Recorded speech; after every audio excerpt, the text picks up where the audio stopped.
Bisa tinggal di mulia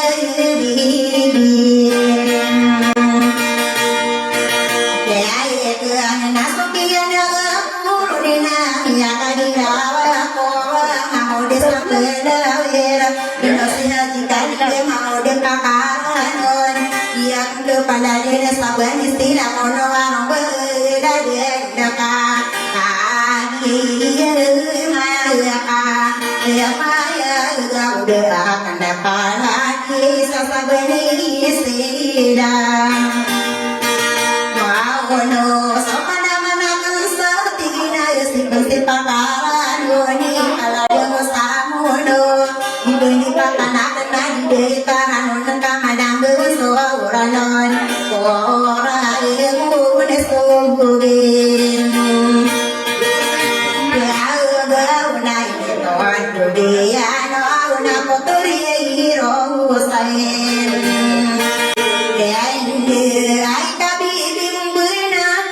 Kapong ko pergi daya di sopan den ko setelah dia ko na ya kasih ngako ko na lagi pakal ranon dia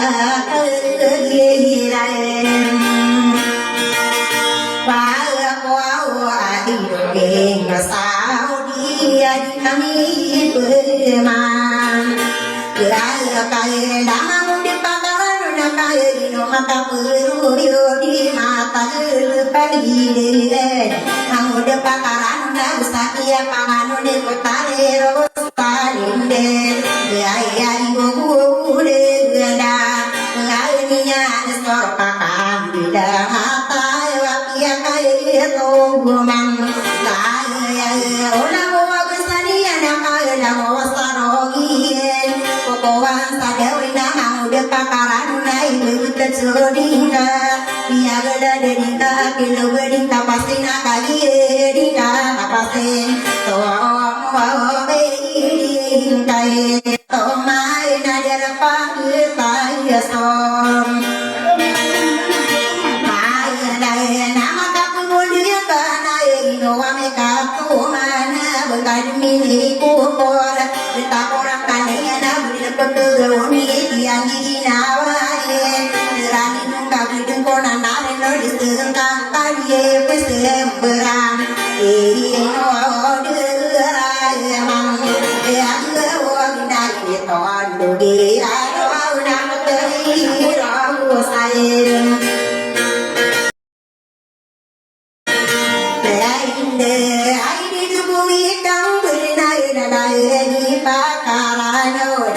Pian kadina akapu pangagita kaso kapuro so kala gusto kay talaginde amiyate eninte di pakare rosalinde ati wanguri paikan tanawani ala sunya pantagi na di pantagi mula wana ki pantagi ako nagayo ko kapung ginawa ita tatantong gua ulogen lain o na kiro gusay ay kama ko ay mama na sumakita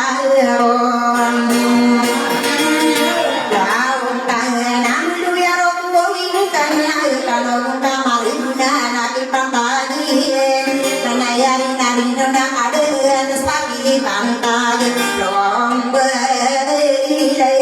dan ada kauna ya kauna ya kadisi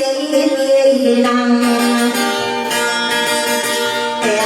rai nai tulugian nai potare rosali nai nopo bebenai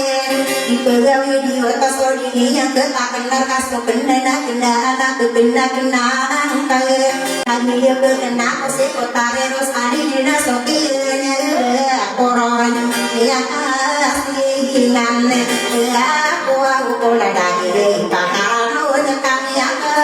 hiram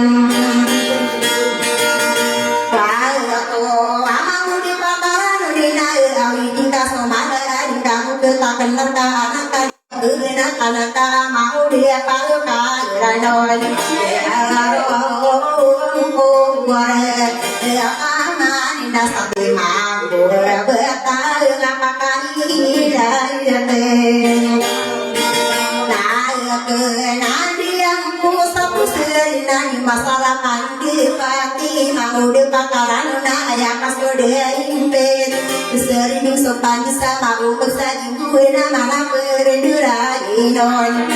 aena berdua bodeng keaina tesap berdua inang tanian inang itu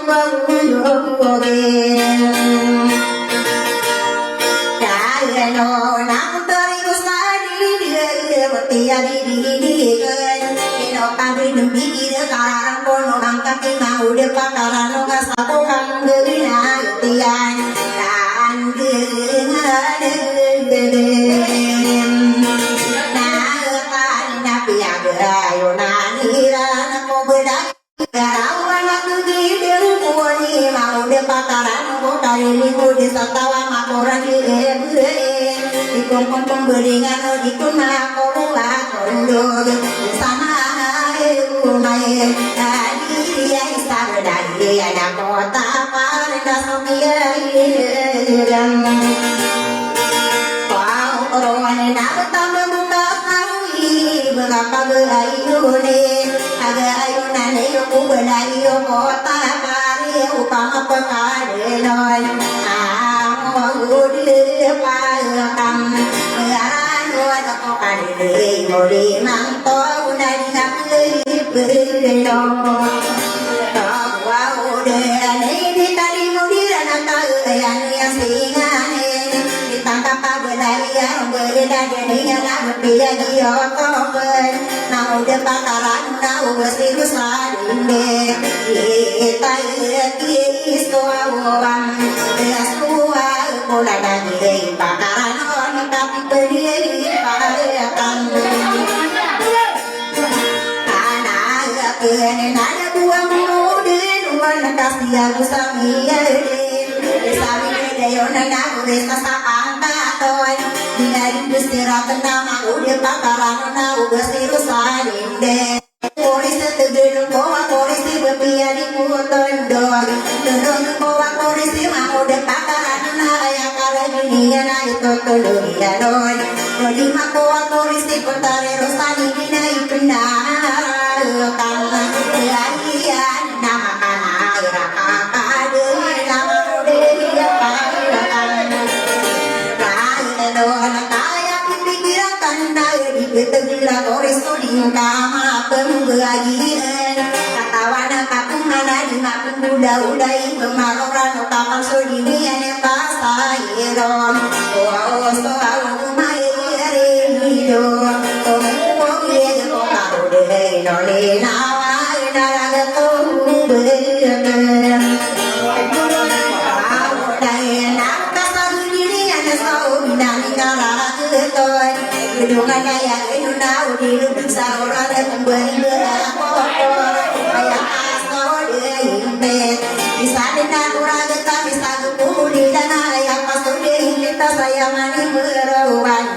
den matangga panas. Ya kalane aku inangi ngamat deui ya nakal dalam pulang kaki mana wande kemudian dina kenal udah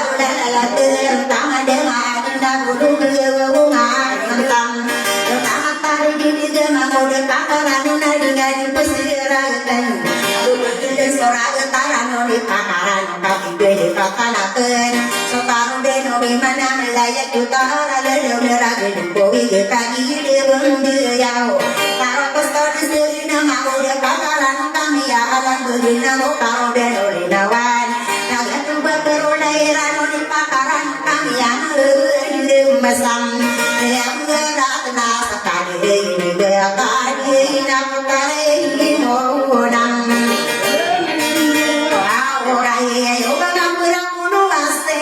udah pakaran na udi nading kabeden itu pakana kena mataran dengan lagi pakaran non kadera pai kai dai nyampai ka mata saka papan na ya ino mangamu de bodin mari di dai de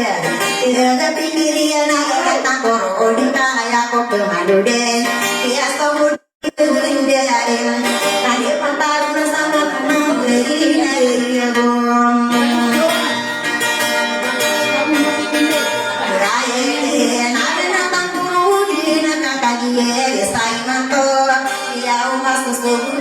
kendira ni ke sadema ane